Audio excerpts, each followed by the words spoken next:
Usted está escuchando los podcasts de CAN. CAN, Radio Nacional de Israel. Ofer, te voy a pedir que trates de explicarnos en breve, porque es una historia larga y dolorosa, ¿qué está sucediendo en Cataluña? Bueno, en Cataluña estamos pasando una semana muy dura y a la vez triste para mí. Yo he crecido en Barcelona y las imágenes que nos llegan, que vemos aquí en la portada mismo de Yediot Ahronot, de la calle en fuego, es dura. Lo que ha pasado este mismo lunes se confirmó, el Tribunal Supremo de España emitió penas de prisión de entre 9 y 13 años para los 9 culpables de organizar el referéndum de independencia realizado, recordemos, el 1 de octubre de 2017. Y entre los encausados, además de los líderes políticos, hay dos líderes sociales, Jordi Cuixart y Jordi Sánchez, de Òmnium Cultural y de la ANC. Desde que se produjo la sentencia este pasado lunes, inmediatamente se han desarrollado una cadena de sucesos, de protestas en Barcelona, que empezaron con un intento de bloqueo del aeropuerto el pasado lunes, que desembocó en disturbios muy duros entre la policía y los manifestantes, que es probablemente el hecho de que hoy los tengamos en las portadas aquí en Israel y en todos los medios. Y esta reacción, a diferente de las masivas y multitudinarias manifestaciones que se han producido en los últimos años de los partidarios de la independencia, esta reacción y estos movimientos, estos disturbios violentos han agarrado por sorpresa incluso al propio liderazgo independentista. Espontáneas reacciones, diríamos. Bueno, y para profundizar en este tema que yo personalmente conozco desde afuera, desde lejos, como quien lee los diarios y trata de seguir la información, y vos conocés, por supuesto, desde la vivencia personal, tenemos dos personas que como que ya están en línea y que nos van a ayudar a comprender las diferentes posturas, pero que además los hemos invitado porque tienen el ángulo especial que tiene que ver con nuestro programa y desde el cual nosotros queremos abordar este tema. Estas dos personas son Ariel Kanievski, que es guía en Israel y Polonia, es educador judío, es de origen argentino, vive en Ashdod, pero vivió en Cataluña y por supuesto conoce todo este asunto. Eli Cohen, abogado, periodista y secretario general de la Federación de Comunidades Judías de España. Vamos a saludarlos a los dos y después te voy a pedir que nos expliques por qué precisamente a ellos los invitamos. Shalom a ambos y muy bienvenidos a CAN, Radio Nacional de Israel. Muchas gracias, un placer. Un placer estar aquí igualmente. Un placer para nosotros, Ariel y Eli. Voy a dar una pequeña introducción de vosotros y por qué hemos escogido estos perfiles. Obviamente nosotros hablamos siempre de todo lo que tiene que ver con mundo judío y en este conflicto entre Cataluña y España hemos querido escogeros a vosotros al final como representantes de dos ideologías opuestas. Ariel, favorable al independentismo catalán, y Eli Cohen, que nos hablará como secretario general de la Federación de Comunidades Judías de España. Y queríamos realzar que desde ambos movimientos hay un apego, un sentimiento de cercanía hacia lo judío, hacia Israel.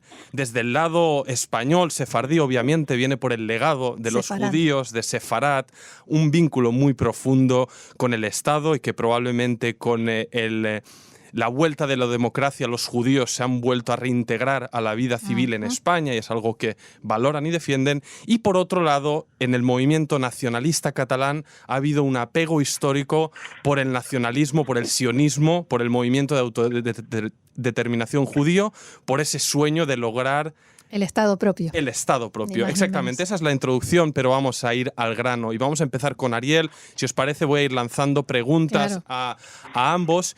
Ariel, cuéntanos, como judío israelí que ha vivido en Cataluña, ¿por qué eres favorable a la independencia de Cataluña? Hola, Ofer. Bueno, muchas gracias. Yo me identifico a mí mismo desde toda la vida como judío y también como sionista. Para mí, sionista tiene una definición muy clara, que es cualquier persona, sea judía o no, que apoya el derecho de autodeterminación del pueblo judío en su tierra. Esto es el sionismo, ni más ni menos. El sionismo no tiene nada que ver con apoyar ninguna política específica de ningún gobierno específico de Israel. El sionismo es simplemente la idea que dice que los judíos, al igual que el resto de los pueblos, tenemos derecho a la autodeterminación en nuestra tierra, es decir, a un país propio. Ser sionista me lleva a ser coherente también con las reivindicaciones parecidas que tienen otros pueblos a lo largo y ancho del planeta. En Cataluña hay una nación histórica que reivindica también su derecho a la autodeterminación. Y el ser sionista me obliga, por un tema de coherencia, a estar también a favor de cualquier pueblo, no solamente el judío, el kurdo, el saharaui, el vasco, el catalán, que apoye también el mismo derecho que nosotros logramos, por suerte, en el año 1948. Me gustaría, después de esta explicación, preguntarle a Eli Cohen, como judío, como dirigente judío, ¿cómo responde a esto? Buenas tardes, buenos días otra vez. Bueno, como dirigente judío, cada judío en España tendrá su opinión, ¿no? Pero la posición de la Federación de Comunidades Judías es estar, digamos, o respetar la Constitución, el régimen democrático y la legalidad vigente en España. Respetar la Constitución y ser fiel a ella no solo implica la Constitución y nada más, implica todo lo que viene con la Constitución, que es la integridad territorial, que es la monarquía parlamentaria, que es un régimen, por cierto, que ha traído los 40 años más prósperos de la historia de España, más pacíficos y más democráticos, a todo el reino o a todo el país, incluyendo Cataluña, ¿no? Entonces, desde un punto de vista institucional, nosotros, y así lo hicimos saber el día que se declaró la independencia unilateralmente por parte del Parlamento de Cataluña, nosotros estamos con la Constitución, porque entendemos que esta Constitución no solamente ha garantizado todos los derechos democráticos posibles, sino también porque esta Constitución establece un procedimiento, y toda la legalidad que la sigue, establece un procedimiento para que alguien que opine de forma distinta, por ejemplo, el movimiento nacionalista tiene partidos políticos que son legales, pueden expresarse libremente, tanto en cámaras oficiales elegidas por el pueblo como en medios de comunicación.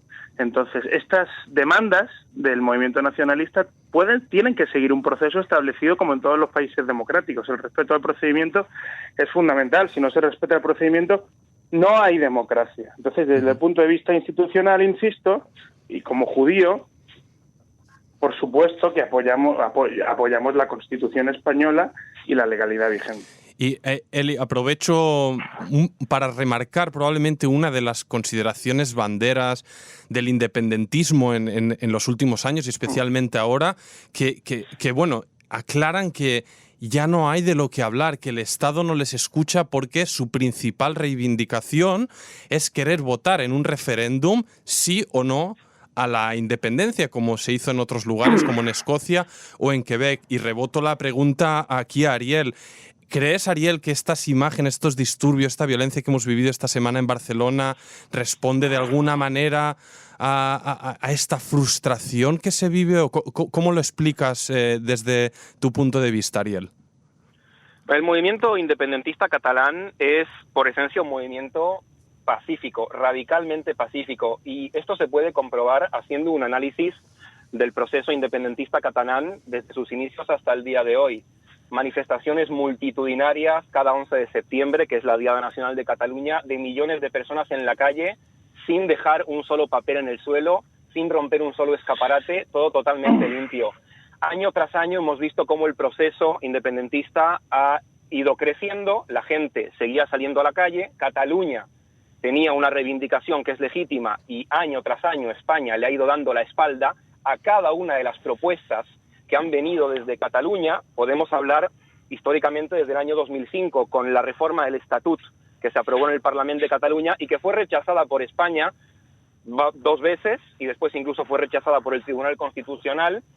Podemos hablar del proceso como cada vez España iba endureciendo cada vez más su mano hasta que el 1 de octubre las famosas imágenes que todo el mundo vio de policías y guardias civiles pegándole a la gente cuyo único delito era colocar una bendita papeleta dentro de una urna, es decir, ejercer su natural derecho democrático. Podemos hablar de que las sentencias que vimos el lunes pasado son extremadamente duras, 9 años de cárcel para líderes sociales cuyo único delito fue subirse a un coche para pedirle a la gente que se estaba manifestando que se vayan a su casa 11 años de cárcel para una señora que su único delito fue permitir un debate en un parlamento, permitir un debate, que es su trabajo, es lo que tiene que hacer el presidente de un parlamento. Y claro, la gente está harta y pasa lo que pasa.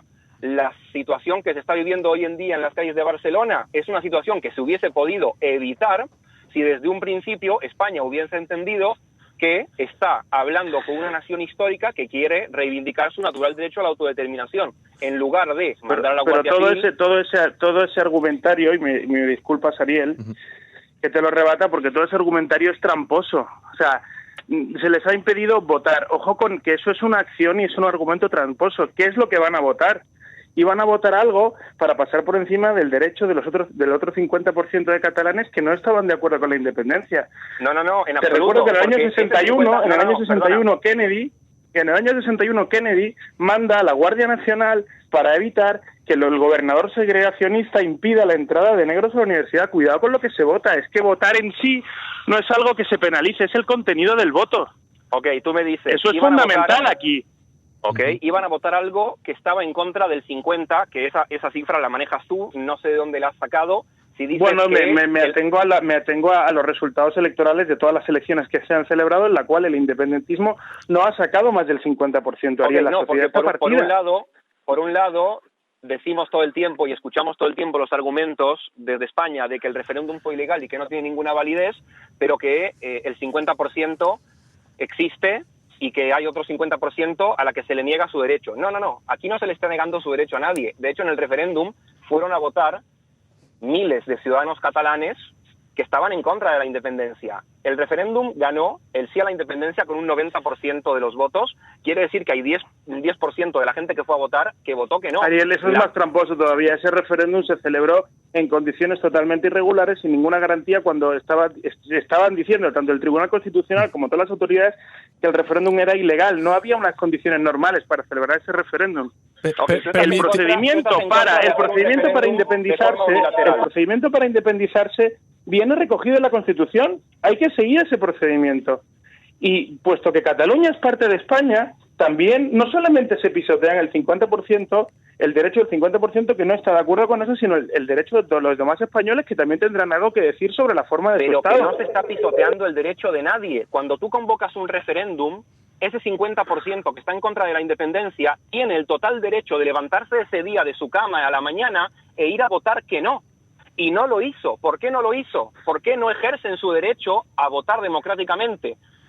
Porque ese referéndum no era en condiciones normales, no era un referéndum legal, Ariel, lo dijo el Tribunal Constitucional. Hay otro procedimiento establecido para ello. Queridos, el procedimiento de reforma constitucional. Permitidme un segundo que vamos a poner orden. Vemos que obviamente, claro, reflejáis vosotros, él y Ariel, a pesar de que os tenéis una enorme estima el uno al otro, estáis reflejando obviamente que este es un tema que está llevado y lo tenemos en un nivel de tensión que... Voy a recordar simplemente lo que ha pasado en las últimas horas, los últimos días, que hemos tenido estos graves disturbios, 5 noches de Barcelona en llamas, hemos tenido más de 500 heridos, más de 300 policías también heridos, 4 personas han perdido el ojo aparentemente por disparos de la Policía Nacional y vemos que el debate, incluso entre gente que se aprecia o que vivimos muchos entre familias y amigos, está muy, muy tensionado. La pregunta aquí, al final, hay dos concepciones muy diferenciadas sobre lo mismo. Vemos que la lectura desde Madrid y desde el establishment político y mediático es una y que la reivindicación que llega desde Cataluña es otra. Y mi pregunta es, ¿y ahora qué? ¿Ahora qué? ¿Dónde están los políticos? Se comenta en general y se hace crítica que los políticos en general, a un lado y al otro, están siendo negligentes, por decir poco, a la hora de administrar este conflicto. Y mi pregunta a los dos, si quieres, empieza Eli. ¿Ahora qué hacemos? ¿Cómo se soluciona esto? Bueno, a ver, en primer lugar, y como bien dice Sofer, la situación que se está viviendo es muy grave. Estamos hablando de que se está paralizando Cataluña.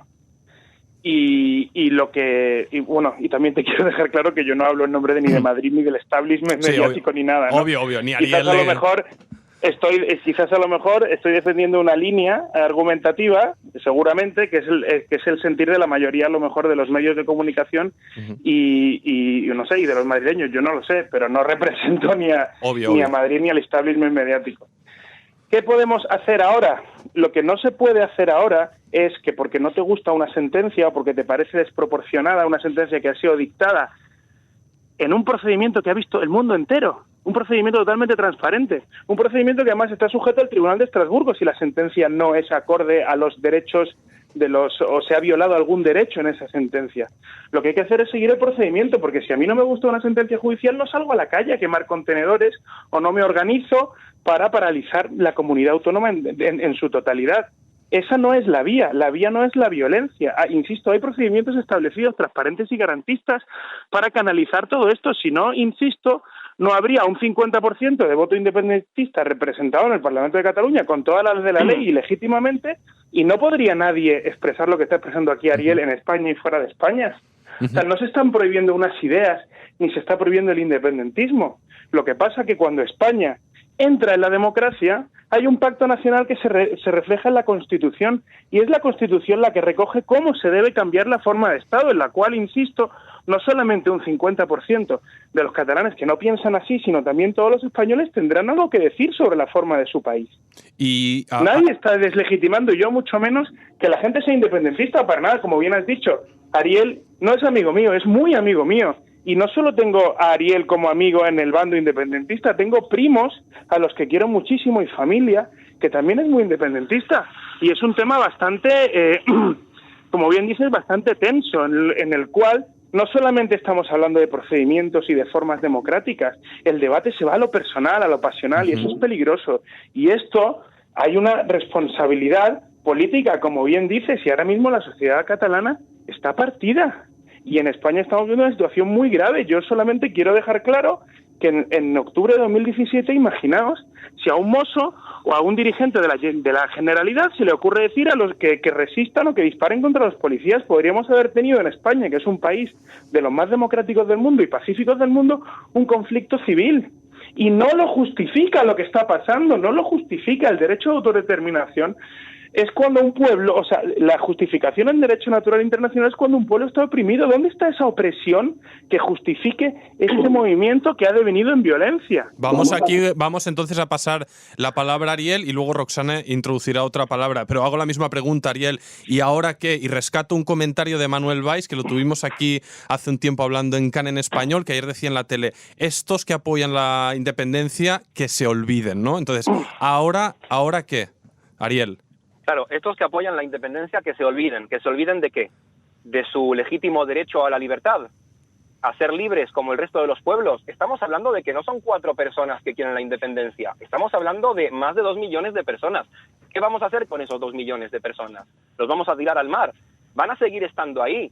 ¿Van a poder meter a la gente a la cárcel? De hecho, se están produciendo detenciones estos días de forma totalmente arbitraria, porque cualquiera puede entrar a las redes sociales y ver los vídeos de cómo baja la policía o los Mossos de Escuadra de los furgones, que van de arriba a abajo como locos intentando atropellar a la gente y se llevan detenido al que sea solamente para llevarse detenido a alguien. Y él me dice, es que no son un pueblo oprimido. ¿Pero cómo que no? Cataluña lleva sufriendo la opresión de España desde hace siglos, con mayor o menor intensidad según la época. El hecho de que no entendamos que Cataluña es una nación, y esto es un argumento también que viene del lado de España, que dicen, no, es que Cataluña no es una nación, pero ¿cómo que Cataluña no va a ser una nación? Si tienen un territorio histórico, una historia común, una cultura, un idioma, una conciencia nacional de pertenencia a un mismo colectivo, y si Cataluña es una nación, y Cataluña es una nación, porque Cataluña tiene todos los requisitos para ser una nación y todas las características que tienen que tener una nación, significa que esa nación tiene derechos, y eso pasa por la política. Judicializando el problema no se soluciona absolutamente nada. La mitad del gobierno de Cataluña legítimo está en el exilio y la otra mitad está en la cárcel. ¿Pero cómo no va a ser un pueblo oprimido? ¿Dónde están los líderes políticos escogidos democráticamente por Cataluña? Líderes sociales que están en la cárcel. Están en la cárcel y en el exilio. Están en la cárcel y en el exilio. ¿Por qué no? ¿Por qué exactamente? ¿Porque no podían expresar sus ideas o porque intentaron llevar a hacer un paso adelante en un proceso ilegal que estuvo a punto de generar en un conflicto civil? ¿Por qué están en el exilio y en la cárcel? ¿Porque le ha dado la gana al Reino de España o porque dentro de un proceso garantista han incumplido leyes y han puesto al país en una situación muy, muy peligrosa sin razón alguna. Porque, insisto, enlístame, por favor, la opresión. Tú que comparas al sionismo con el catalanismo, los judíos habíamos salido de un genocidio de 6 millones de personas. ¿Qué opresión han sufrido los catalanes desde el año 78, cuando deviene la democracia en España? Son una de las regiones con más autogobierno del mundo. ¿Hay algún problema en expresarse en catalán en Cataluña? ¿Hay algún problema en expresar el sentimiento nacionalista catalán? No, ese no es el argumento. Tú me hablas del año 78, yo me puedo remontar, si quieres, varios siglos más atrás, al año 1714, cuando España o Castilla entra con sus tropas en Cataluña y cancela todas las instituciones catalanas. Mira, tú has dicho antes una palabra que me parece que es clave para entender lo que está pasando aquí. Para referirte a la Generalitat de Cataluña has utilizado el término Generalidad. Has españolizado una institución catalana. Ariel, ¿tú dices Londres o London? ¿Tú dices Londres o London? ¿O dices Jerusalén o Jerusalén? Dime. Porque yo no te interrumpo. Pero no, es que eso también es un argumento tramposo. No, ¿Tú dices Londres o London? Bueno, cuando hablan los dos juntos, nuestros oyentes no los pueden perdona, seguir. Perdona, disculpa. No, es que como veis el debate se incendia, pero... Es verdad. Disculpad, sí. No. Yo quiero volver al tema comunitario y mi pregunta, en primer lugar, va a ser para Eli Cohen, que, como dijimos, es secretario general de la Federación de Comunidades Judías de España, pero también para Ariel.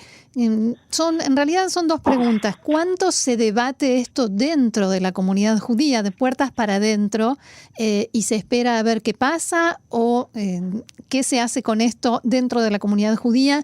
Y la Federación, como institución de la comunidad judía, hizo un debate para tener una postura formal y oficial. Sí, por supuesto que tuvimos un debate y por supuesto que en Cataluña hay varias comunidades judías, entre ellas la CID, la Comunidad Israelita de Barcelona, que es fundadora de la Federación. Y claro que hubo un debate para hacer todo esto y se vivió con bastante preocupación. Pero insisto, cada judío en España tendrá una opinión distinta. Habrá los que no tengan opinión, los que tengan una opinión, digamos, favorable al independentismo y otra no, y eso es totalmente legítimo. Y por supuesto que se viven debates todos los días y seguramente pues en Madrid serán más escorados hacia un sitio y en Cataluña hacia el otro. Sí, pero no me cabe la menor duda, e insisto, y es totalmente legítimo y las comunidades judías tenemos como norma ser apolíticos. Pero no ser de ningún partido, de ninguna ideología, ¿no? Resulta un poco difícil quedarse afuera, ser apolíticos por estos días en Cataluña, ¿no? O en España en general. Pero dentro de la Federación, habiendo una parte y encima fundadora, como usted lo está señalando, que está a favor de una tendencia contraria a la mayoría, una parte minoritaria. Bueno, yo no sé, yo no sé la posición de la CIB. Yo creo que es una posición totalmente neutral, no creo que esté ni a favor ni en contra, como todas las comunidades judías. Voy a seguir un poco con este ángulo y lo voy a traspasar a Ariel, un poco el representante de la ideología opuesta. Ariel, que estás en contacto seguro con miembros de la Keilah, de la comunidad en Cataluña, en Barcelona, o gente afín al mundo judío. Exprésanos un poco qué te transmiten, cuál es el sentir de aquellos que, digamos, son favorables a la causa independentista. Bueno, también recalcar, igual que ha hecho antes Eli Cohen, yo no represento a nadie más que a mí mismo. Quiero que quede claro, yo no represento a ninguna comunidad judía de Cataluña. Sí es verdad que estoy en contacto con miembros de diversas comunidades judías que hay en Cataluña, y es importante también recalcar, me parece, que las comunidades judías de Cataluña, a diferencia del mensaje que hizo la Federación después de los sucesos de octubre del 2017, se han mantenido muy prudentes y se han mantenido de manera muy neutral, sin hacer ningún tipo de comunicado ni a favor de un bando ni a favor de otro. El debate existe porque los judíos que viven en Cataluña son ciudadanos catalanes como el resto de los ciudadanos que hay en Cataluña, y es un tema que preocupa a todo el mundo. Y del mismo modo que antes hemos hecho notar que la sociedad catalana, algunos opinan de una cosa y otros opinan otra, en la comunidad judía pasa exactamente lo mismo. Hay judíos que están a favor de la independencia de Cataluña. Ellos tendrán sus argumentos y sabrán por qué, ellos se tienen que representar a sí mismos, y hay gente que está en contra.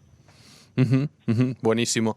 No sé, actualmente Ayer, afortunadamente, no se produjeron pues estas escenas tan críticas y que es lo que, como decía al principio de nuestro debate, ha traído probablemente a las portadas esta cuestión, este conflicto político en Cataluña. Ayer no se registraron estas imágenes. Esperamos, por el bien de todos, al final la violencia es contraproducente, que no continúen habiendo imágenes de violencia que diría perjudican a todos. Pero mi pregunta, Ariel y Eli, cada uno que la tomes, un poco retomando el y ahora qué de antes. Van a ser unos días movidos, hay previstas movilizaciones, se está hablando de aplazar, no sé si se ha confirmado yo, aplazar el clásico Barça-Madrid previsto en el Camp Nou, ya está aplazado. ¿Qué prevés, Ariel, y luego Eli, qué prevés que va a pasar? Bueno, hablando de los incidentes que mencionabas de esta semana, desde que se publicó la sentencia, y retomando el tema que tú mencionaste de que ayer no hubo incidentes violentos en las calles de Barcelona. ¿Sabes por qué ayer no hubo incidentes violentos en las calles de Barcelona?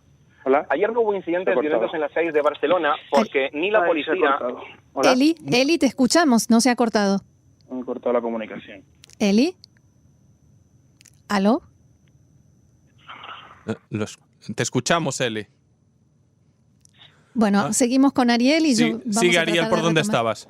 Sí, bueno, simplemente terminar la frase, porque ayer, a diferencia de los últimos días o de las últimas noches, ni la policía ni los Mossos d'Esquadra fueron a pegarle a los manifestantes. Las imágenes están ahí. Estamos hablando de grupos de jóvenes catalanes que están ya cansados, están hartos, que se manifiestan de manera pacífica, porque lo que está pasando ahora es que la calle catalana va a seguir manifestándose y va, para manifestarse, utilizar la desobediencia civil no violenta, como la acción del otro día en el aeropuerto, en donde no hubo absolutamente nada de violencia, como las manifestaciones que hubo estos días, como las marchas que convocaron desde varios lugares de Cataluña a Barcelona, el otro día que tuvo lugar también la huelga general, y en la noche lo que estaba pasando es que los policías recorrían las calles de Barcelona pegándole a la gente de forma arbitraria. ¿Qué es lo que ha pasado? Que los jóvenes se tienen que defender. Ejercer el derecho a la autodefensa no es violencia. Crear barricadas para que la policía no pase y te pegue con sus porras o te dispare balas de goma no es violencia. Violencia es dispararle gusto a la gente que está sentada, darles porrazos en la cabeza,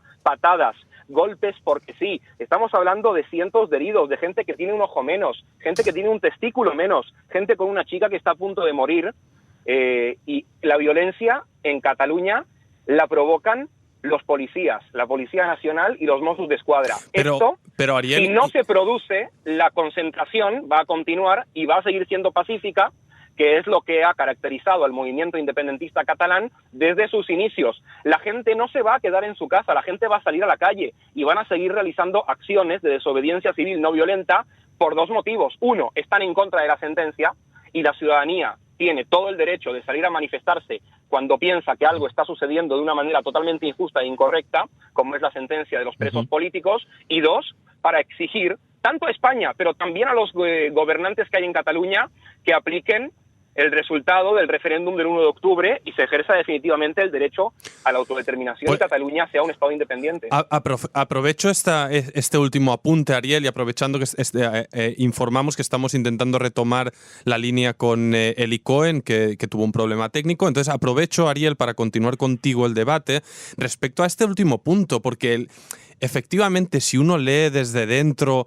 qué está pasando, dónde está la rabia de las protestas de estos últimos días, dentro del propio movimiento independentista catalán hay un enojo, un cabreo profundo con sus propios líderes, ¿no? Y ayer lo veíamos con uno de ellos, con Gabriel Rufián de Esquerra Republicana, que salía a la calle a una marcha y los concentrados le gritaban un término catalán que es como botiflé, que sería como vendido, ¿no? Entonces hay también aquí un break, ¿no? Una separación entre la calle y su liderazgo. ¿Me respondes a esto, Ariel? Y intentaremos retomar a Eli. Y claro que hay una separación entre la calle y el liderazgo. El liderazgo catalán tampoco ha hecho las cosas de la mejor manera. Se prometieron algunas cosas, se aprobaron leyes en el Parlamento, la ley de transitoriedad, etcétera, que tenía que aplicar el resultado del referéndum a los pocos días de realizarse el referéndum. Esto no se hizo bien, la gente se tuvo que ir al exilio. Se convocaron en diciembre del 2017 elecciones nuevamente y todos los partidos catalanistas se presentaron para volver a retomar el proceso en el punto en el que se dejó, y lo que está pasando ahora es que no hay unidad. de los partidos políticos catalanistas, y la calle lo nota y la calle está muy enfadada. La calle está enfadada con la sentencia del procés de los presos políticos, pero también está muy enfadada con sus propios dirigentes, claro que sí. Bien, hemos recuperado la comunicación con Eli Cohen. ¿Está allí? Aquí, disculpad que se había cortado y se cortó la llamada. Ningún problema. Quiero preguntarles a los dos. Cada uno, por supuesto, tiene su postura y son bien diferentes y opuestas, pero ¿hay algún punto en lo que puedan decir, no estoy de acuerdo con él o no estoy de acuerdo con este movimiento, pero en tal cosa sí tienen razón, o en esto sí los puedo comprender? ¿Cuál sería ese punto, si es que existe? Empieza Eli. Empiezo, de acuerdo. Bueno, no he escuchado lo que ha hecho antes Ariel, me gustaría, porque justo se cortó y le estaba escuchando, no sé de qué estaba yo hablando antes, pero bueno, me voy a ceñir a esta pregunta. Bueno, como decía antes, pues yo al fin y al cabo me represento aquí a mí mismo, ¿no? Aunque tengo un cargo institucional cuya posición ya he dicho que habla la Constitución en la legalidad vigente, ¿no? ¿Qué empatía puedo yo encontrar en el movimiento nacionalista? ¿O qué puedo pensar de que de que ahí tienen razón? La verdad que una vez estamos en este punto de las cosas, si bien, y tengo, insisto, amigos y familiares que piensan de esa forma, en este punto ya toda esa empatía yo creo que ha volado por los aires, y ese es el gran problema.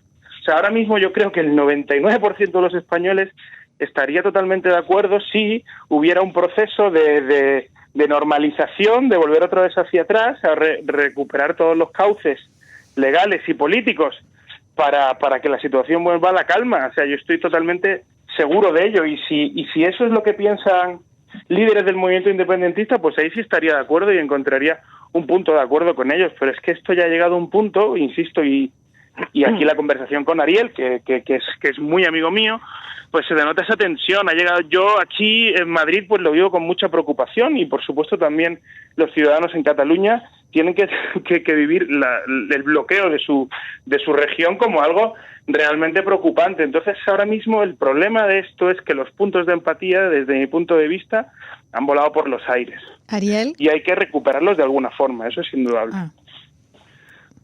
Ariel.